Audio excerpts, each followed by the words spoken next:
my husband's affair came to light. It was when my pregnancy was nearing the end, as the second trimester was over.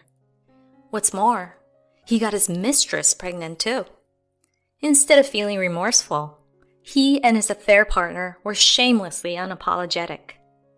If they're up for it, I've got something in store for them. A special kind of hell. My name is Mindy. I'm 27 years old, and I've been married to Josh for almost 2 years. We originally worked at the same group company, and he made the first move. Since I didn't have a boyfriend at the time, I decided to give it a shot. Things worked out surprisingly well, and we ended up getting married smoothly. We found out I was pregnant during our first year of marriage, and I told Josh on our anniversary when I heard the baby's heartbeat. Hey, I've got some news. We're having a baby! We are? Yes, we're having a baby! I'm 5 months pregnant now. Really? I'm gonna be a dad? When I nodded gently, he hugged me with a big smile. Thank you! I'm so incredibly happy, Mindy! Yes! Hold on, Josh. That's quite a tight hug. Oops, I'm sorry. I'm just too excited. Our child is gonna be adorable, no doubt. I think so too. Let's keep doing our best as a couple, right? Of course. On that day, my husband genuinely celebrated my pregnancy, and I still believe he meant it. He supported me in various ways after I became pregnant. I had to go on maternity leave early due to severe morning sickness, and I couldn't handle household chores. During this time, Josh started buying groceries and even doing laundry, trying his best to help with housework. However, as my pregnancy progressed, I began to feel a strange discomfort. I first noticed it during the second trimester when my morning sickness had subsided and I could manage some household chores. He stopped coming home on time, often crossing into the next day. I became concerned about his behavior and decided to confront him one day. Hey, you've been coming home really late lately. What's going on? What do you mean? It's just work, obviously. Overtime. But you used to come home on time before. Well, that's because, you were struggling with morning sickness, so I made an effort to come home on time. There were days I should have stayed for overtime. So now you're working late because I'm feeling better? Yeah, something like that. I used to leave work to others all the time, so now I want to help out more when I can. Yeah, I see. That makes sense. Josh had changed jobs when we got married, joining a different subsidiary within the same group company. It must have been tough adapting to a new job. From then on, his time at home dwindled, and I found myself spending more time alone. During this time, my best friend Erin, who knew about my pregnancy, started visiting me regularly. Since Josh was often absent, I felt anxious being alone. Her visits were a great comfort. We had almost all the baby essentials, and I was eagerly anticipating the birth of our child with Erin's encouragement. Then one day, something unexpected happened. Erin, who was usually cheerful, had a gloomy expression on her face when she came over. Hey, what's up? Huh? Am I acting strange? Well, strange might not be the word, but you're not your usual cheerful self. You've been forcing a smile since you came over. It's nothing. Despite her denial, she clearly avoided eye contact with me. Concerned, I pressed her further. You might not want to talk about it, but I'm worried. If you're wearing such a sad expression, I can't just ignore it. I'm sorry, Mindy. I didn't mean to trouble you while you're dealing with pregnancy. It's not a bother at all. What happened? If you want to talk, I'm here to listen. Well, as she spoke, her words left me stunned. Wait, what did you just say? I said Josh is cheating on you.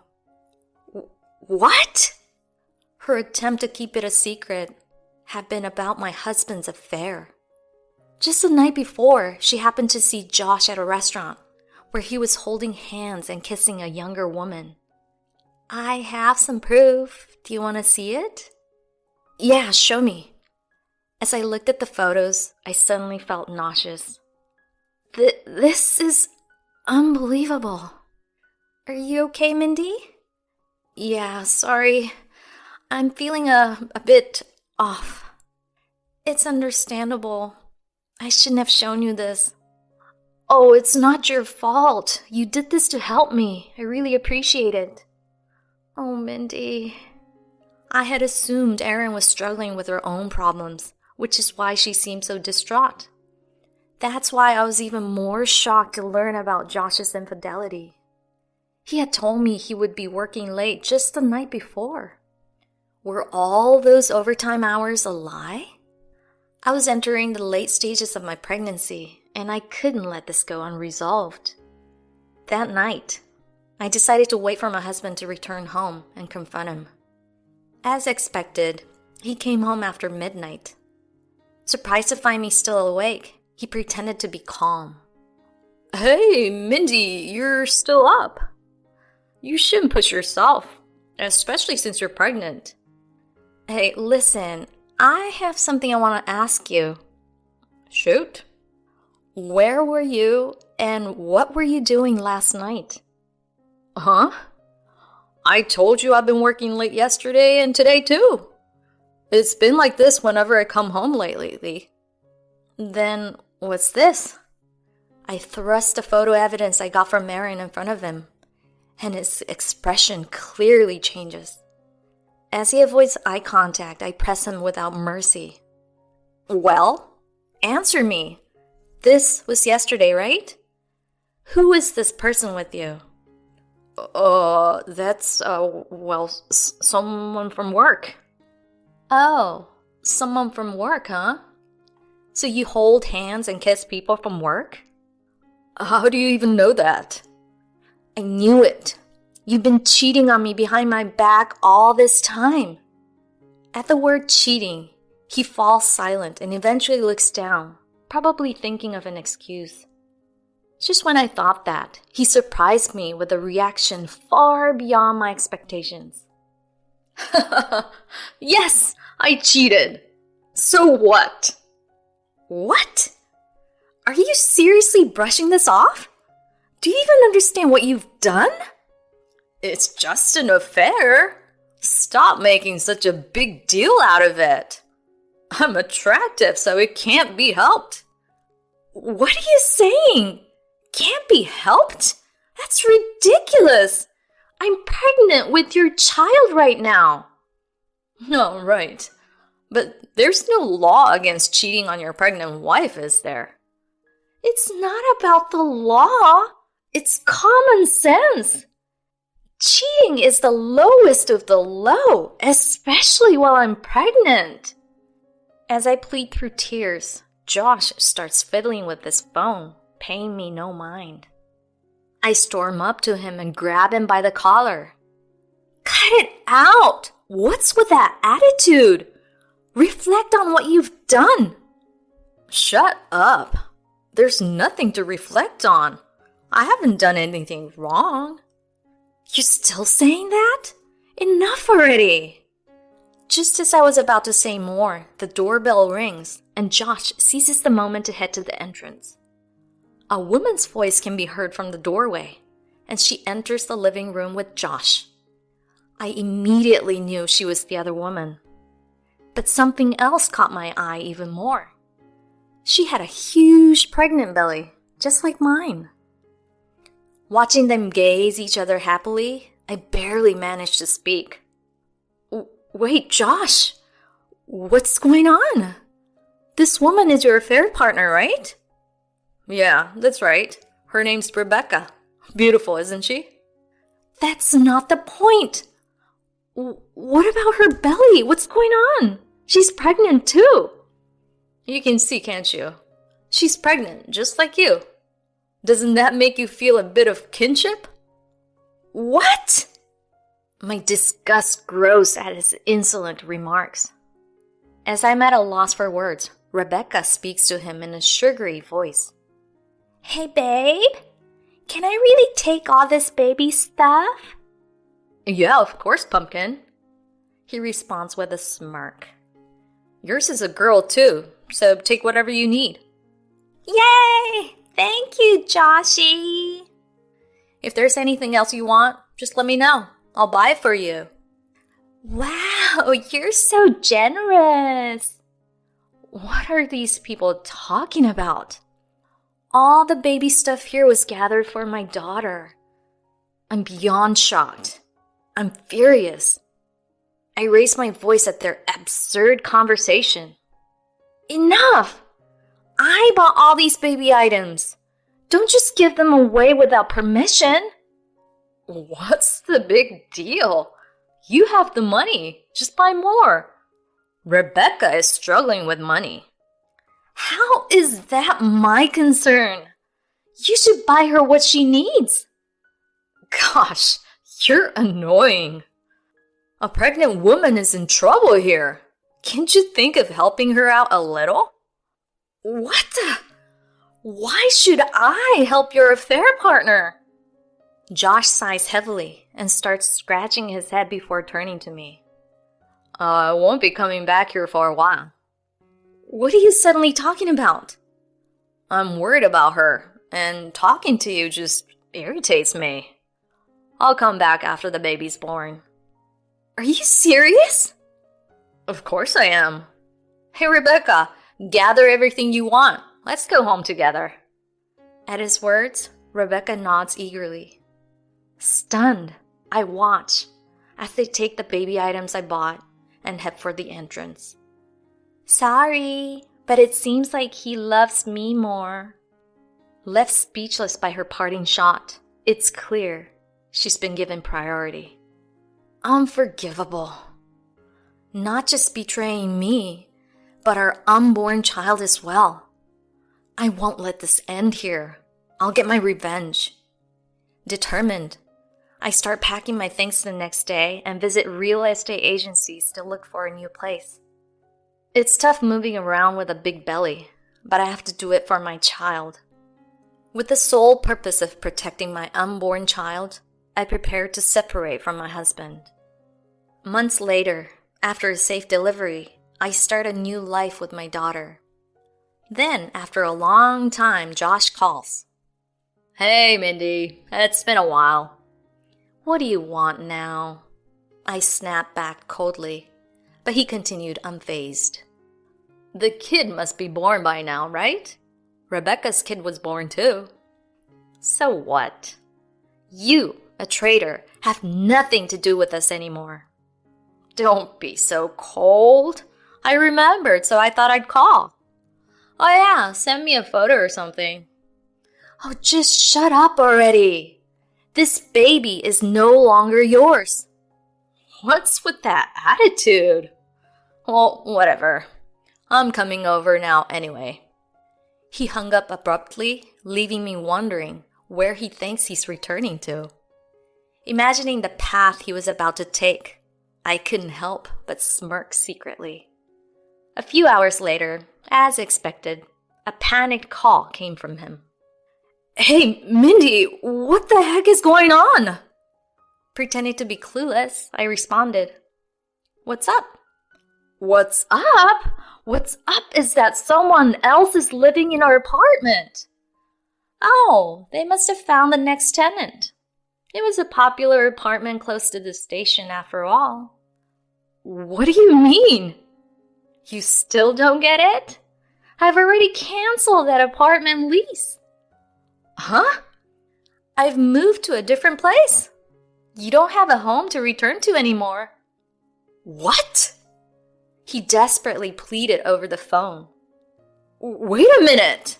Why would you do something like that? Why? Did you forget? The apartment was originally mine before you moved in. No, but we're still a family. Family? Don't make me laugh. Who would be your family? Mindy. He finally seemed to grasp the situation, his voice trembling. Wait, please. I really didn't intend to leave you. It's okay. I only intend to leave. No, you're joking, right? I love you. Don't you dare use the word love with me. What love? After you cheated. You might not understand, but a man can love two women at the same time. No, I don't understand that, and I don't ever want to understand that. Just happily be with your Rebecca. You're misunderstanding something. I love her, but I also love you. I don't plan on letting go of either. Plus, being a single mother will be hard for you, won't it? Your daughter needs a father. What about Rebecca's baby? I'll manage as the father of both, because I'm the father of both babies. I was utterly nauseated by his selfish logic. As if venting all my pent-up frustration, I lashed out at him. You were the one who betrayed me and our unborn child first. How dare you impregnate your mistress around the same time? Disgusting! You're done as a human being, you jerk! Sorry, I apologize. Huh? Your apology means nothing to me now. My daughter would be better off without a scum father like you. Hey, let's calm down and talk this out. We can find some solution together. Oh, and in case you forgot, you got your job at the company thanks to my father's recommendation. Indeed, he got the job because of my father's connections. My father served as an executive at the company group we worked for. Praised as a promising future by my father, Josh's income increased, and he probably got carried away behind the scenes. After lavishing attention on his affair partner and eventually impregnating her, he repaid kindness with betrayal. A hopeless man indeed. As he was at a loss for words, I continued. Let me tell you, you're no longer a husband or a father. I'll be demanding alimony and child support. Make sure you atone for your sins with that. And go to hell with your mistress. Wait, Mindy! Ignoring his plea, I hung up. I blocked his number and cleanly cut off all ties. After that, the divorce was smoothly finalized. I demanded a hefty alimony from him and his affair partner. I also made sure they reimbursed for the baby items they took without permission. As a result, both were burdened with debt, and my enraged father got him fired from the company. Now he's supposedly living modestly in a cheap apartment with his affair partner. Josh is said to be working from dawn till dusk to support the children of both me and his affair partner, moving between home and part-time jobs, utterly worn out. Meanwhile, my daughter and I are living peaceful days. My parents and best friends still come over to visit us regularly, so we're never lonely. Recently, she's become much easier to take care of as she started to hold her head up. She will continue to grow. Being able to witness this child's growth up close is an immense joy. It's a privilege that John will never experience in his lifetime. I cherish every single day with her and aim to build a wonderful relationship with her. At my mother-in-law's 60th birthday celebration, my husband tossed all the food, accusing me of cooking poorly, yet I hadn't cooked. Turns out, it was decided that we would bring dishes to celebrate my mother-in-law's 60th birthday. The moment we were alone in my in-law's kitchen, my husband began snacking on the dishes. Hey, that's bad manners. The moment after I scolded him, my husband grabbed a large plate and hurled it into trash. Scattered miserably inside the trash can are a variety of colorful dishes. Hey, what are you doing? Those are homemade. When I shouted, my husband glared at me and walked away. Don't make such awful food for Mom's 60th birthday celebration. Huh? What's with this taste? Even pig feed would be better than this. We'll be utterly embarrassed if we serve this in front of relatives. No, I might even collapse. Wait, you... Can't you cook properly? You're really making me sick with your incompetence. I'm really fed up with your constant failures. It's only natural to throw away such shoddy stuff. At that moment, I calmly responded. I didn't make any of it, okay? What? After this, my foolish husband would end up falling into hell. My name is Lisa Fisher, 32 years old. I'm a housewife on childcare leave. My husband's name is Matthew. We met through a friend several years ago. Matthew works for a medium-sized company and earns a decent salary. I originally worked as a civil servant after graduating from high school, so I'm not familiar with how things work in private companies. I learned during our courtship that Matthew's annual income was slightly higher than others of our generation. After a year of dating, Matthew proposed to me. I accepted it joyfully. Afterwards, we went to Matthew's parents' house to pay our respects for the marriage. Welcoming us, there were my mother-in-law and Matthew's brother, Harry. Matthew's father had passed away before we had met. Since Matthew chose you, I won't oppose it. My mother-in-law continued in her calm manner, and my brother-in-law added, I'm definitely in favor too, Matthew. Congratulations on your marriage. As I smiled politely to them, Matthew remarked, Harry, isn't it about time you got married too? My brother-in-law is a so-called elite who graduated from a top university and works for a large company. Well, it's not easy when you're traveling around the world for work. As Harry chuckled wryly, Matthew added, It's pathetic that even the elite can't get married. Take a lesson from me and settle down soon. Yeah, you're right. I felt a sense of unease on that day. Could it be that Matthew harbored complexes and a sense of rivalry toward his older brother? That's what I thought, but I didn't point it out.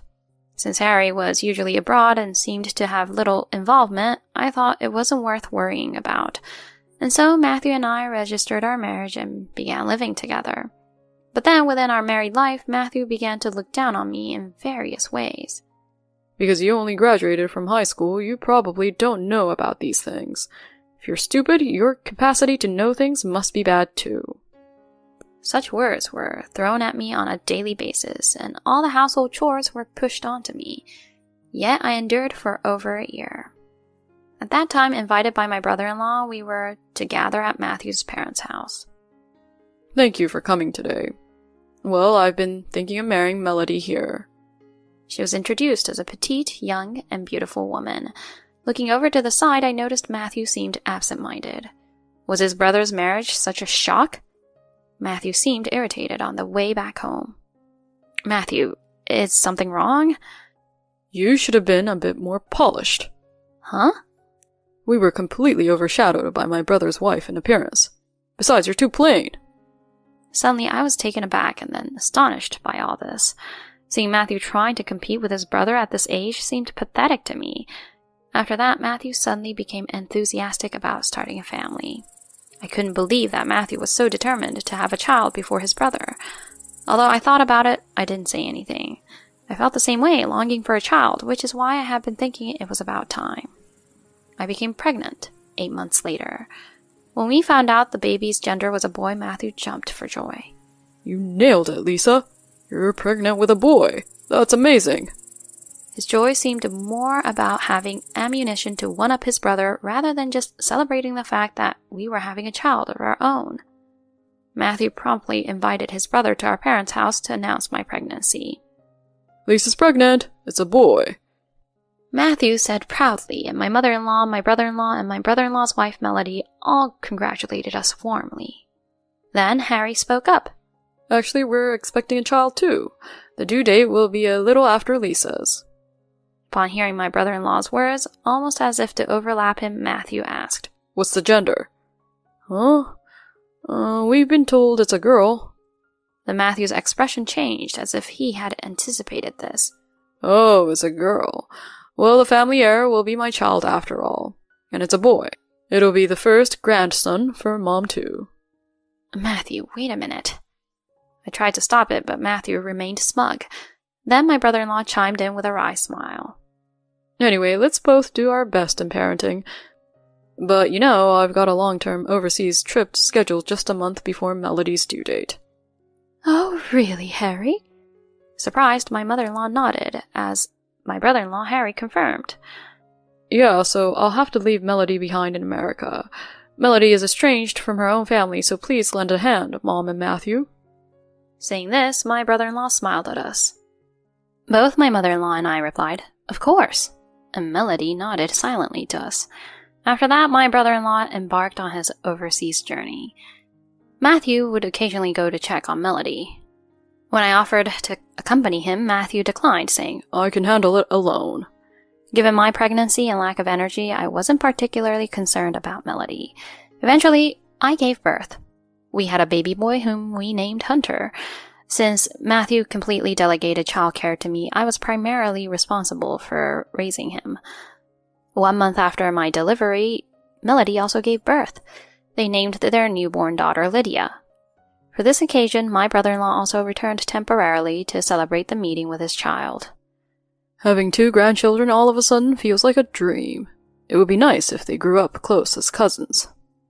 My mother-in-law seemed genuinely happy. Then, after a while, Matthew started saying he had gotten busier at work and began coming home late. On weekdays, he would work overtime almost every day, and even on weekends, he'd say he had to work on his day off and go out. With our son still young and demanding attention, I grew increasingly frustrated with Matthew's self-centered and uncooperative behavior. Then one day, Matthew invited me to talk. Hey, next month, we're celebrating Mom's 60th birthday at my parents' place. Oh, is that so? Mom's turning 60 on her birthday, right? Yeah, seems like my brother can't make it, so it'll just be us, Melody, and some relatives, making it about 10 people. Can you prepare homemade dishes? Huh? Am I supposed to prepare dishes for 10 people all by myself? That's impossible, especially with Hunter needing attention. Then why not divide the tasks with Melody? Get in touch with her and discuss it. With that, he left for the bath without further ado. I was a bit annoyed with Matthew's attitude, but I resolved to do my best for my kind mother-in-law who always treats me well. I quickly reached out to Melody, and her response came back as follows. Is that so? I'm looking forward to showcasing my skills since I attend cooking classes. Melody's unexpected enthusiasm was a relief. So we decided to divide the preparation of the lavish dishes for the anniversary celebration. Matthew's return was late again. In addition to taking care of Hunter, I was busy arranging gifts for my mother-in-law and preparing drinks. The day before my mother-in-law's 60th birthday celebration, I was out in the afternoon for Hunter's checkup.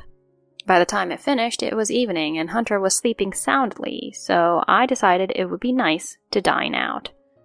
I went to a favorite restaurant where my husband and I used to go during our courtship days, and as I waited for our food to arrive, I suddenly heard a familiar voice.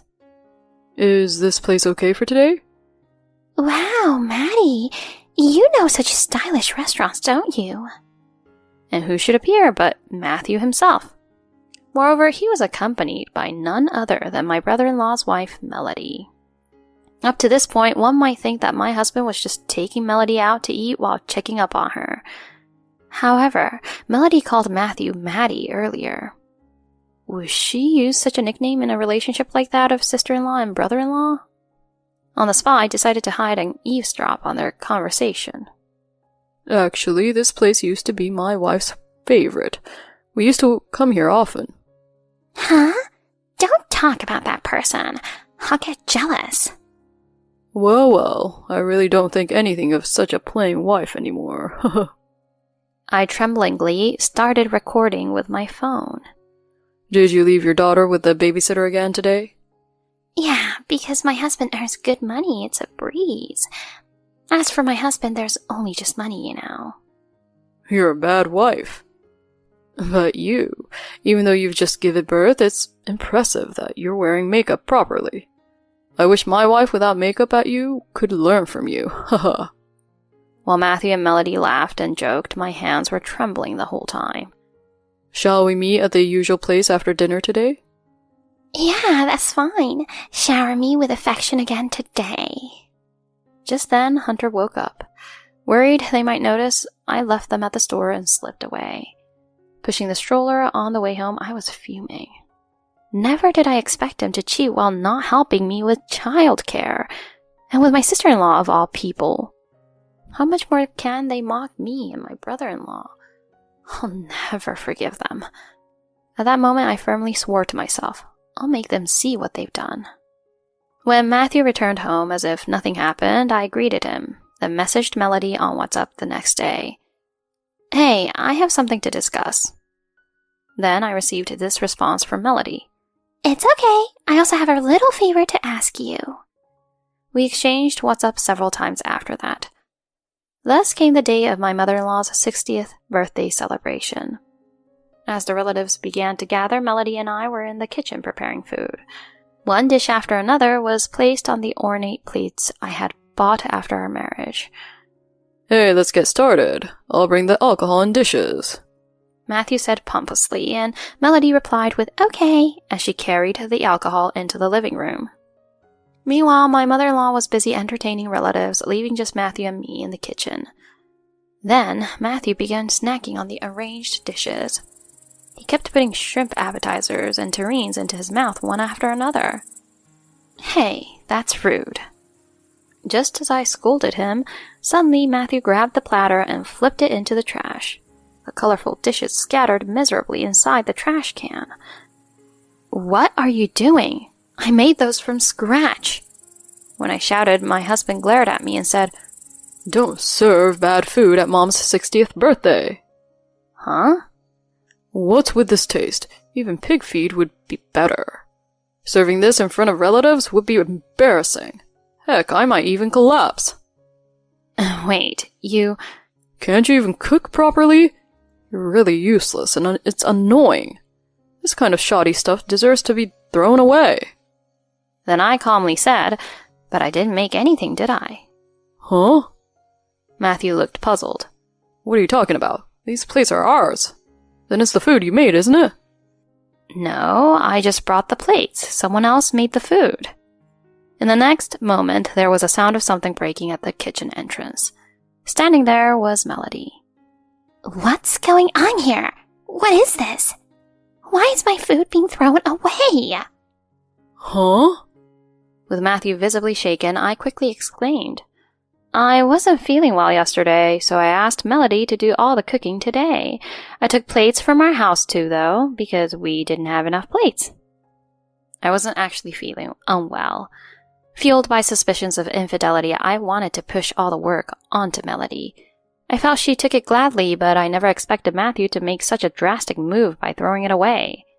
This is getting interesting. No way. Mel, I'm sorry. My husband was so flustered that he even forgot to call her Melody. I heard it all. You say you'd rather feed the pigs. What a thing to say. I'm sorry. I just wanted to... At that moment, my mother-in-law and relatives, alerted by the commotion, came into the kitchen. Understanding the situation, everyone began to berate Matthew one after another. It's terrible to throw away the food Melody made. It's unthinkable to say such things to your wife in the first place. Matthew turns pale at the unexpected turn of events. Meanwhile, Melody is sobbing quietly. So I decided to drop a bombshell in front of everyone. Matthew must be in shock too, right? He threw away the home-cooked meal from the woman he loves, thinking it was a harassment towards me. For a moment, the room fell silent. Matthew, Melody, and the relatives all stared at me in astonishment. My mother-in-law asked, trembling.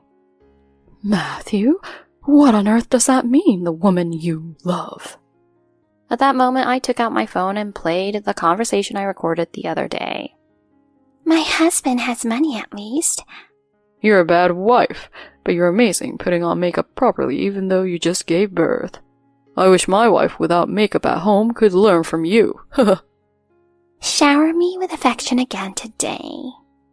Listening to their disgusting conversation, the expressions of our relatives and my mother-in-law changed abruptly. Wait a minute, Matthew. What's the meaning of this? This is a misunderstanding. Yes, this isn't us. It's a conversation between different people. I calmly told Matthew and Melody, who were both making excuses. But your names, Melody's name and Matthew's, were mentioned in the conversation, right? That our relatives and my mother-in-law glared at Matthew, demanding him to tell the truth. Eventually, Matthew seemed to resign himself, dropping his shoulders heavily. Oh, I just wanted to steal my brother's woman. I wanted to feel superior to my brother, who always outshined me. Huh? Didn't you say you loved me? Was that a lie? Despite Melody's outburst, he ignored it and continued. Don't tell my brother about this. Just keep it here and now, okay?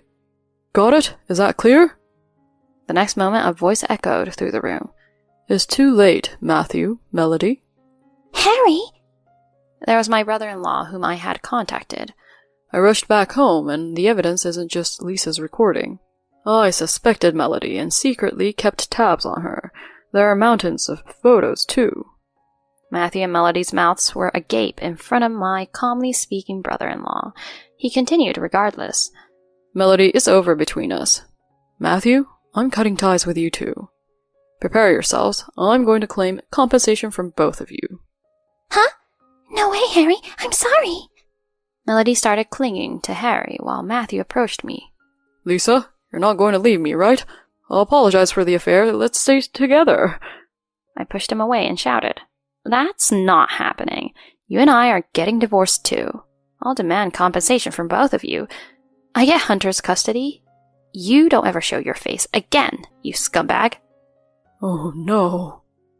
Matthew had become like an empty shell, and Melody started crying hysterically in a half-mad state. Their relatives ended up kicking them out of the family home. Afterward, divorces were finalized between me and Matthew and also between Harry and Melody. We both filed for alimony against each other's ex-spouses, resulting in each of them having to pay $60,000. Melody subsequently relinquished custody of her daughter to Harry. Melody's parents paid the alimony and took her back to the countryside, saying, "We'll whip her back into shape." Matthew found himself without savings and apparently resorted to borrowing money from his mother, as his payments weren't sufficient. However, his mother declared them to be estranged. Currently, it seems Matthew spends his days earning money for debt repayment and child support. Even after hearing that, I don't sympathize with him at all. As for me, on the other hand, I've returned to my parents' house with my son and am focusing on raising him. I still maintain a good relationship with my mother-in-law and brother-in-law, occasionally meeting up to let Hunter and Lydia play together. From now on, I would like to look forward to my son's growth and live a positive life. I ran into my ex-husband at the mall. He deserted me and our dying daughter 20 years ago. He quipped, "You're still alive?" The truth left him pale. My husband abandoned me, someone without parents, and my daughter, who was given only 6 months to live. I ran into this same husband 20 years later at a shopping mall. What? You're still alive? Huh? And then our daughter passed away, didn't she? If that's the case, you're truly alone in the world, aren't you? I even thought you might have hanged yourself by now. He continued, unfazed by my shocked expression. Living there all alone, you're definitely lonely, it seems. It's a pity. Compared to your situation, I'm happy, you know? Despite no one asking, he kept on blabbering. Nowadays, I spend my days living with my son and taking care of my grandchild. It's blissful. It's ironic how he boasts about being happy, considering his tattered appearance. His clothes are dirty, his hair thinning, and he carries only a cheap, bulging, reusable grocery bag. I've remarried, have a grandchild, and I'm happy, while you're still alone at this age. You're miserable. Your life sucks because I left you, doesn't it? But it doesn't matter to me anymore. My discomfort had reached its peak. What's with this guy? I couldn't help but say a word to this man who was getting too cocky. And then, at that moment, a voice echoed from behind. What'd you say about my wife? Afterwards, my ex-husband turned pale and began to tremble. My name is Kimberly Scott, and I'm a 50-year-old housewife. I currently live with my beloved husband, Timothy Scott, and I have a daughter named Melissa. Melissa, who is now 25 years old, is also happily married to a wonderful man, and their relationship is excellent. She's currently pregnant with her first child and often comes back to our family home, seeking to be pampered. It's enjoyable for me to prepare for Melissa's childbirth. The one day, while shopping at a large shopping mall, I bumped into someone. Hey, aren't you Kimberly? As I glanced back and caught sight of that person, a flood of memories suddenly rushed back. In fact, my husband Timothy is my second marriage. Before meeting Timothy, I had been a homemaker for 6 years in my first marriage. I worked as a clerk at a small company when I was young. Since I didn't have parents and was raised by my grandmother, our family wasn't wealthy, so I've been working since high school. When I was 23 years old, my grandmother passed away, leaving me feeling truly alone in the world. That's why I began to want to have my own family as soon as possible. It was around that time that I met my ex-husband, Harrison Young. He worked at the same company as me and was 3 years older. He worked in the sales department. I have always thought you were cute, Kimberly. I was swept up by those words and ended up going to eat with Harrison. Before I knew it, our relationship started and we got married 2 years later. I was happy to be able to have my own family back then. Harrison's income wasn't that good, so I continued working even after we got married. However, Harrison said he didn't want to work at the same company as me, so I found a job at a different company. What I realized after getting married was that he was quite domineering. He would make me do all the housework, but wouldn't help and would criticize me about various things. That's why women without parents are like this. No matter what you do, you're no good. I was regularly subjected to such words and looked down upon, but I was afraid of returning to being alone, so I chose to continue my married life with him. Eventually, I became pregnant with Harrison's child. Even during my pregnancy, my husband ordered me around without showing any concern for me. I obediently followed his orders while nurturing our unborn child. Eventually, I gave birth, and our daughter Melissa was born. However, even after childbirth, Harrison didn't change. Instead of helping with childcare, he would yell, "Shut up," when Melissa cried at night, and sometimes even throw me and the child out of the house. He didn't show much affection for Melissa either, and I never saw him hold her. Even though I was busy with childcare, I wasn't allowed to slack off on housework, and I would receive verbal abuse if I didn't do even a little bit. With such a life, the only thing that supported me was Melissa, who was growing up fast. It was around the time Melissa turned 3 years old that Harrison claimed his work got busier, and he started spending more time away from home. During weekdays, he would often work overtime, and on weekends, he would go somewhere. However, it was normal for him not to help with housework and childcare, so I didn't feel dissatisfied about it. Instead, I even thought it was a relief that there was less housework since he wasn't at home. I was so busy with work, housework, and childcare that I didn't even think to suspect my husband. As time passed, around the time Melissa turned 5 years old, she started complaining of feeling tired more often, and she began having a low-grade fever and nosebleeds all the time. When we took her to the hospital for a thorough examination, the doctor told me a shocking fact. "Your daughter has leukemia." I felt my mind go blank. The doctor explained that leukemia is a cancer of the blood, and that Melissa has only 6 months to live if treatment is unsuccessful. I bid farewell to Melissa, who was immediately hospitalized, and went back home for a while. "Why the pale face? Where's my food?" Even at a time like this, Harrison, grumpy as ever, barks at orders. So I told him, "Melissa has leukemia. At this rate, she only has half a year to live." Perhaps shocked by the news, Harrison remained silent. "What should we do? If we lose her, As I break down in tears, my husband says to me, "Well, that's convenient." "Huh?" His face, as I looked up, was unbelievably cold. "Listen, Kimberly, we're getting divorced. I was planning to hold off until Melissa grew up a bit, but with just half a year left, she'll be gone, right?" "What? Divorce? What are you talking about? Melissa needs treatment from now on." "Since we're at it, let me tell you. I have a woman I love, and we even have a healthy child together." I was struck with a sensation like being punched in the head. So all those times he claimed he was working and not at home were lies? He had a woman and he even had a child? He laughed at my confusion. You're irrelevant to me. Melissa isn't cute at all. I'm going to live happily with my new family, so sign the divorce papers quickly.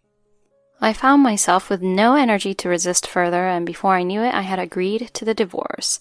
I demanded $20,000 for medical expenses, but he refused to pay. My in-laws, upon learning this, tearfully apologized to me and offered to provide the money in his place. One day, while lying in bed, Melissa asked me, "Mommy, did you say goodbye to Daddy?" "Yes, I'm sorry, Melissa, but you have Mommy, okay?" "That's fine. As long as I have you, Mommy, I'm happy." And so Melissa and I embarked on the journey of treatment together. Despite various medications, Melissa's condition did not improve, so we ultimately decided to proceed with a bone marrow transplant. As Melissa had no siblings, I volunteered to donate my bone marrow. The success rate was not high, but we decided to give it a try. After the bone marrow transplant, fortunately, Melissa's condition began to improve. Still, she required a long hospital stay, so I visited the hospital frequently. Then one day at the hospital, someone approached me. "Kim, is that you? Aren't you Kim?" When I turned around, I saw a classmate from elementary school standing there. He had always been kind and had a strong sense of justice, often intervening when I was teased because I didn't have parents. That person would later become my second husband. "It's you, after all. What a coincidence to meet here." He smiled kindly at me. I suggested we move to another place to talk. When asked, Timothy said that he was visiting his father in the hospital. "My father doesn't have much time left, so I'm busy preparing to take over the company. That's why I'm still single. What about you, Kimberly? Are you married already?" Actually, I confided in Harrison that I have a daughter undergoing leukemia treatment, was abandoned by my ex-husband, and now lead a difficult life, but the only solace is that my daughter is heading towards recovery. After hearing my story, Timothy said this to me. "That must have been tough. I think you've been doing really well all by yourself. Hey, Kim, if there's anything I can do for you, just let me know." "Thank you, Timothy." Afterward, Timothy and I exchanged contact information and started talking regularly. Having someone to confide in, someone I could share my burdens with, was a relief. I genuinely appreciated that. Timothy started sending books and flowers for Melissa. When I thanked him, he shyly said, "Seeing you smile makes me happy. Let me do what I can for your daughter." "Huh?" "Did you ever realize, Kim, that I've had a crush on you since we were kids? Didn't you notice?" At that moment, I felt my heart racing for the first time in a long while. Afterward, Melissa was discharged from the hospital safely and was able to attend elementary school. Melissa, who at one point was even told that she had only 6 months to live, is now in good health. For that alone, I was grateful to God. Later, Timothy confessed to me.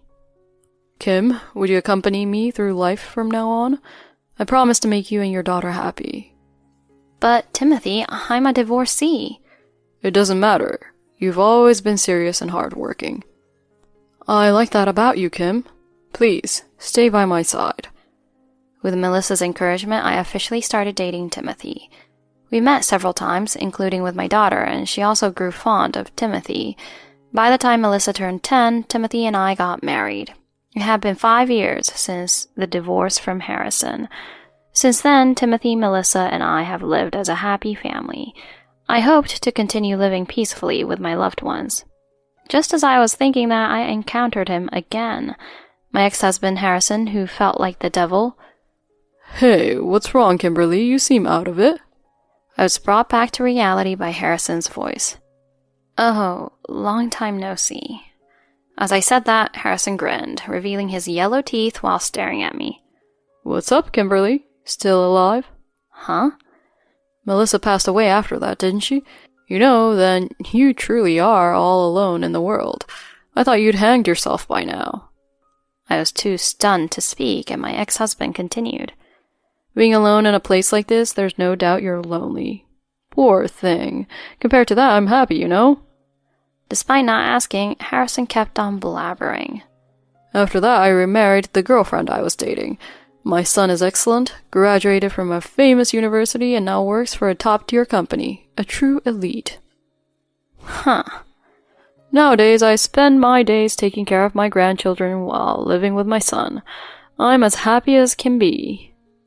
Harrison boasted proudly, but his appearance was worn out. His clothes were dirty, his hair thinning, and he was carrying only a shabby grocery bag. Remarried with grandchildren, I'm happy, while you've been alone all these years. Pathetic, isn't it? Being dumped by me, life must have been the worst, right? But honestly, I don't care anymore. My discomfort had reached its peak. Who did this guy think he was? I couldn't let this man, who was getting too cocky, off the hook without saying a word. Then, in that moment, a voice echoed from behind. What about my wife? When I turned around, there was Timothy and the heavily pregnant Melissa, who were doing something separately. Is this person? Seeing Melissa's face contort as she looked at me, I nodded. Then, Melissa instantly averted her gaze and made sure not to look at Harrison. On the other hand, Harrison still seemed unable to grasp the situation. My wife? And who is that woman? So I introduced him to my family. This is my current husband, Timothy, and this here is your daughter, Melissa. What? Melissa, she's alive? Timothy then informs the astonished Harrison. I've heard you've been saying some terrible things to my wife, haven't you? Could I ask for an apology? Dressed in a well-tailored suit exuding authority, Timothy looks at Harrison, who turns pale. Who are you? Excuse me? I'm Timothy Scott, the owner of this shopping mall. I'm glad you've been a patron of ours. With a smile, Timothy takes out his business card. Indeed, Timothy was the president of a company that operated several large shopping malls. He was considered one of the top celebrities in the local area. Comparing his business card to Timothy's face, Harrison muttered tremblingly. The president of such a big company is marrying into my family? That's absurd. No, it's the truth. Timothy interjects without pause. We are living happily as a family. As you can see, our grandchild will be born soon.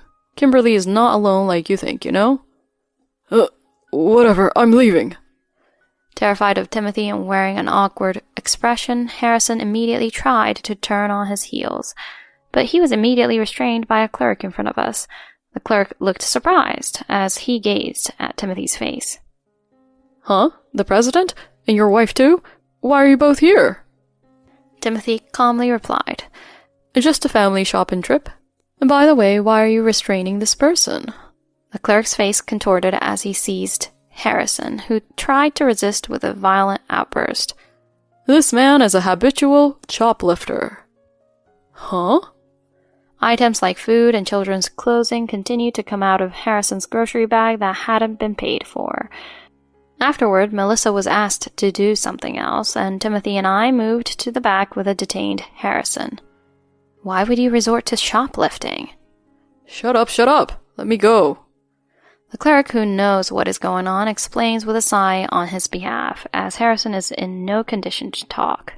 Surprisingly, Harrison remarried his affair partner, but when their child turned 3, she disappeared after finding another man, leaving him. It seems Harrison has been raising the child alone since then, but unfortunately the son ended up going astray.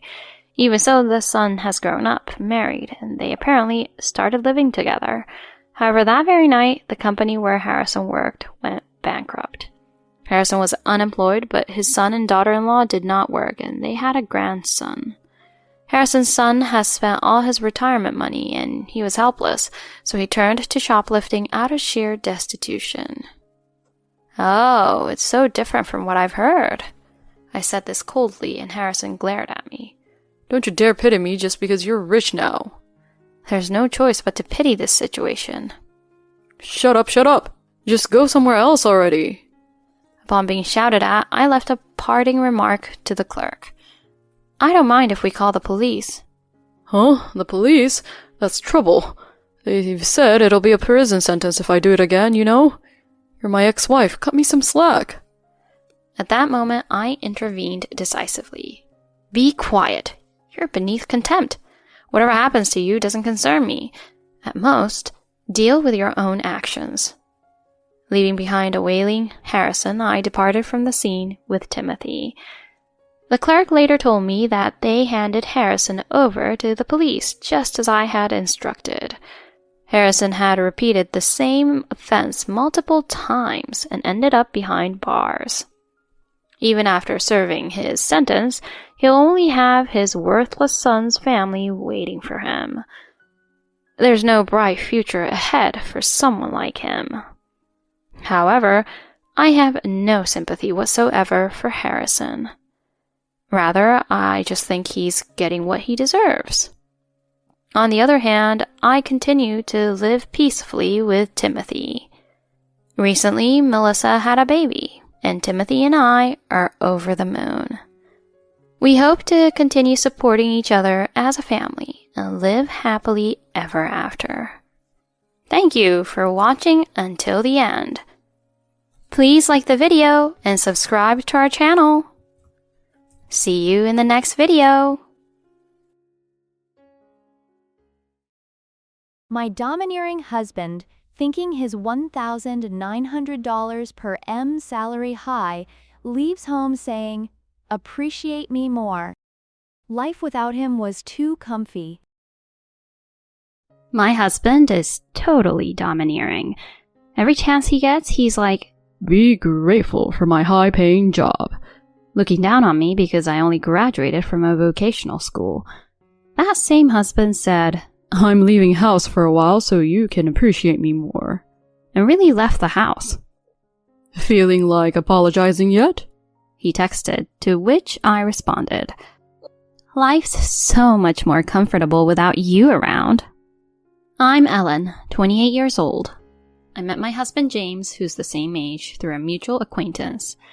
When we met, I had just moved to New York for a job after graduating from a vocational school in the countryside.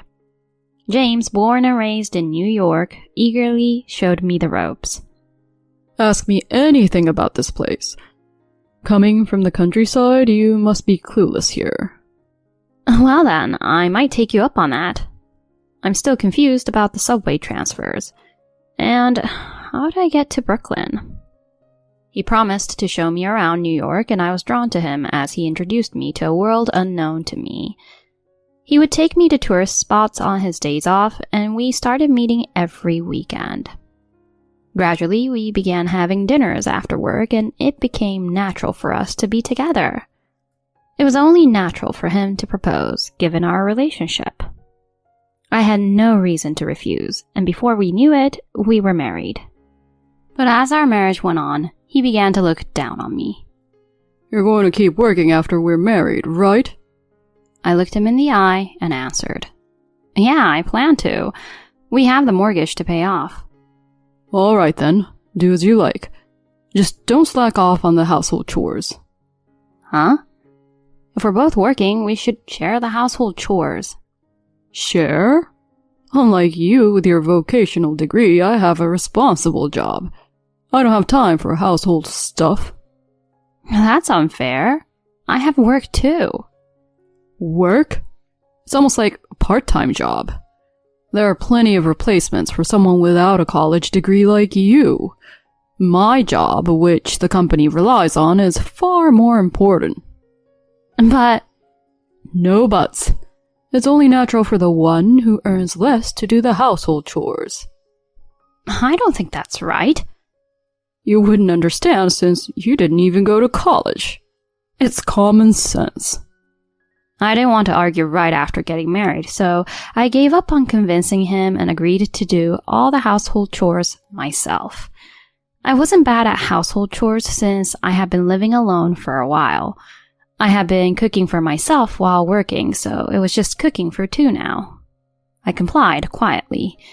Encouraged by this, he became more domineering. I'll manage all the salaries. You'll get an allowance for living expenses, so manage within that. We had agreed to combine our savings into a joint account before marriage and planned to use our money wisely to save a bit more. But suddenly, James decided he would manage everything on his own. He gave me a mere $150 for living expenses. $150? Is this just for groceries? What about other daily necessities? That's all the money you get. A housewife should be able to manage with that amount. $150 for food, daily necessities, and medical expenses combined is impossible. It's not impossible. Do it. I come home tired from work every day. Don't you dare skimp on meals. He also became picky about meals, getting grumpy if the menu wasn't luxurious enough. What's this? Only this much meat? You've been buying cheap meat lately. I expect beef after working all day. With only $150 for living expenses, it's not feasible. If you want meat, you'll need to increase the living allowance. What are you whining about? That's all you get. Why? If we combine our salaries, we should have more than enough even after rent and utilities. I wish we could allocate a bit more for living expenses. Our savings are dwindling. I can't increase it. What? We're not saving? How come, despite all our saving efforts? How should I know? Maybe $150 for living expenses is still too much. Have you even checked the account statements? What man has time to scrutinize those? If our balance is decreasing, shouldn't we check what it's being spent on? What are you using it for? You've been coming home late. Is it because of drinking expenses? Going out to drink is part of my job, for networking and entertaining. Don't tell me how to do my job. It seems James has been spending money from our joint account without checking the details, using it for leisure under the guise of work stress relief. This explained the decrease in our savings. Hey, the money in our joint account is from both of us, right? Shouldn't we try to save a bit more? This only made him more defensive. You're living under my roof, so be grateful you have a high-earning husband like me. His take-home pay is $1,900 a month. High earning? In his company, perhaps, but that has led him to overestimate his earning status. Listen, I'm juggling multiple jobs because I'm relied upon at work. With more clients, entertaining is unavoidable. It's natural for the number of drinking sessions to increase. In a company where layoffs are common, my indispensability should be clear. His reasoning was too self-centered. I had been holding back, but I couldn't any longer. Let me be clear. A take-home pay of $1,900 is neither high earning nor anything special. Nowadays, even starters earn more. Your pay is actually low for your age. But in my company... If you're considered high earning in your company, then your company's pay scale must be low. What did you say? If you're entertaining for work, the company should cover it as an expense. It's not right for you to pay out of pocket.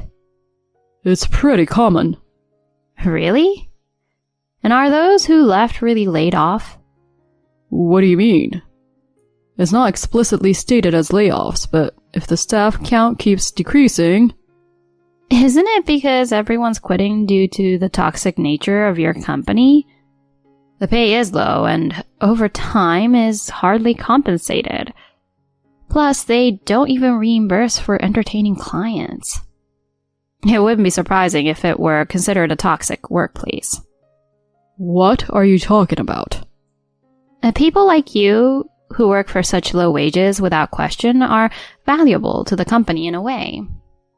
It's more like they're using you rather than relying on you. I realized I had been too blunt by the time it was too late. James was red in the face, trembling with anger. A country bumpkin like you, coming from a vocational school, couldn't possibly understand how society works. Complaining about a $1,900 paycheck is just sour grapes. Sour grapes? Yes. I saw your pay stub, and you only had $700 deposited. What? Where did you see that? He said smugly. I've seen the deposit slip left on the desk. Idiot. No matter how much you talk back, you earn less than me. Without me, you wouldn't even be able to live on your own. He continued, leaving me dumbfounded. This is your punishment for defying me. I'll stay at my parents' house for a while. You try living on your own. You'll see how much you need me. Your parents' house? You can't be serious. I'm taking both the joint and my personal ATM cards.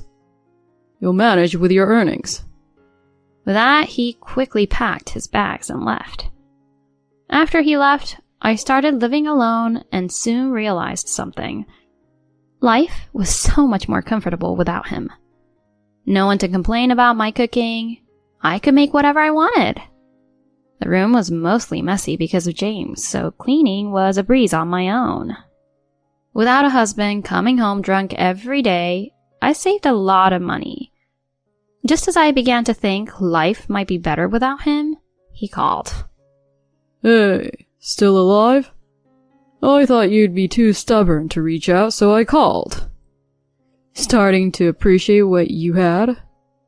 If you apologize now, I might consider coming back. But you'll have to promise not to defy me again. You don't need to come back. He was shocked by my immediate response. And being alone made it clear. I'm better off without you. Don't be ridiculous. How do you plan to live on your own? You can't possibly survive on a $700 paycheck. That wasn't my paycheck you saw. It was an expense payment. My company doesn't skimp on reimbursements like yours. Expenses? Yes. My take-home pay is $5,500 a month. $5,500? How does a vocational school grad earn that much? Vocational schools prepare us to be immediately effective at work, and I've acquired many useful certifications. Thanks to these qualifications, I received offers from desirable companies and have been promoted steadily since joining. So, I believe my $5,500 paycheck is justified and deserved. But how can someone with just a vocational degree earn more than me, a college graduate? You always mock my vocational degree, but your college is practically unknown. A degree from a third-rate university means little if it doesn't lead to a decent job. Maybe companies on the verge of being toxic like yours find it convenient. After all I've done to support you, how can you say that? You don't understand anything, do you?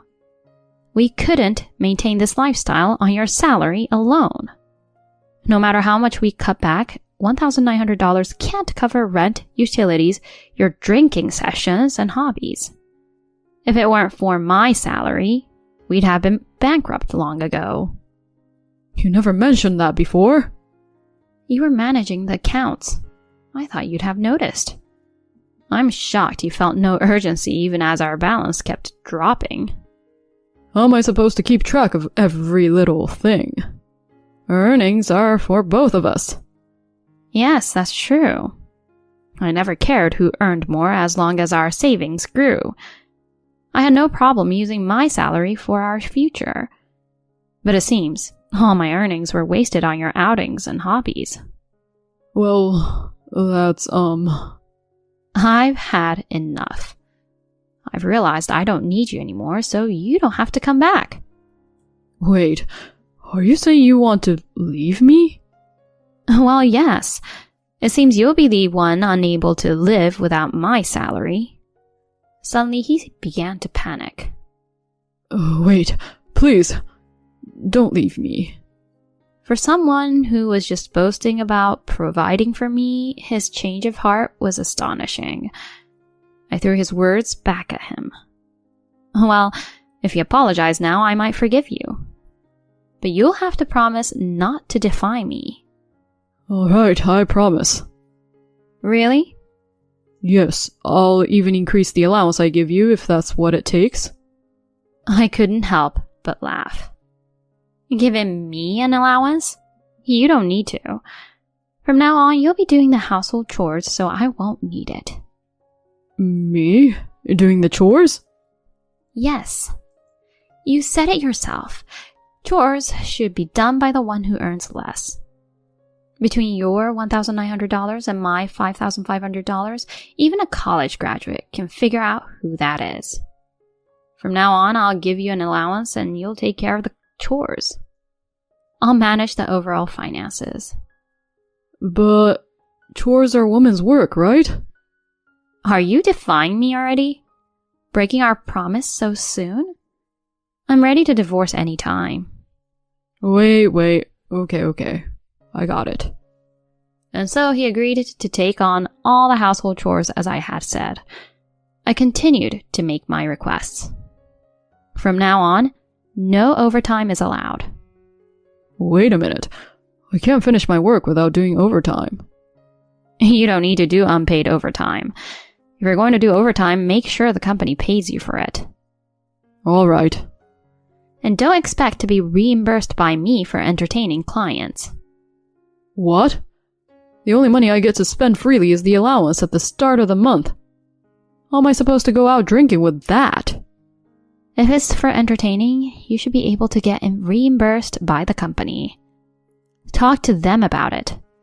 I'll give you extra for socializing if it's not for work. As instructed, James tried to discuss overtime and entertaining expenses with his company, but they brushed him off. The supervisors who had been flattering him with, "We're counting on you," and "You're our star," suddenly turned cold. He finally realized his company was indeed a toxic workplace. Ellen, what you said was true. They just wanted employees who would do overtime and entertain clients at their own expense without complaining. After realizing the truth about his company, he began looking for a new job. However, finding a company willing to hire someone from a third-rate university with no qualifications or skills was difficult. He was told in interviews that having even one qualification would have made a difference. After failing in his job search, he admitted to me, "The qualifications you have are actually impressive. I've always looked down on you for being a vocational school graduate, but you're far more than amazing than I am. I was wrong. I'm sorry." The domineering husband I knew had completely changed. Eventually, he took a part-time job at a local supermarket. I chose the job where I can get home early because I'm not as efficient at household chores as you are. From now on, I'll support you from behind the scenes. Thank you, James. But I want you to continue looking for a job. You can do the household chores whenever you're able. Let's work together as a couple from now on. Even if I keep looking, I won't find a job that pays better than yours. Don't worry about that. I was always against the idea that the one who earns less should do the household chores. I just wanted you to understand that by saying the same thing. Why don't you look for a job you really want to do without worrying about the money? So James started checking job listings in his free time and studying for certifications between his part-time shifts. If I don't have any skills, I thought I should at least get some certifications. Can you help me with the things I don't understand? Yes, of course. Our relationship had completely flipped from the beginning, but James and I were getting along much better than during our newlywed days. I much prefer the current supportive James over the domineering husband he used to be. We want to continue living together, combining our strength as a couple.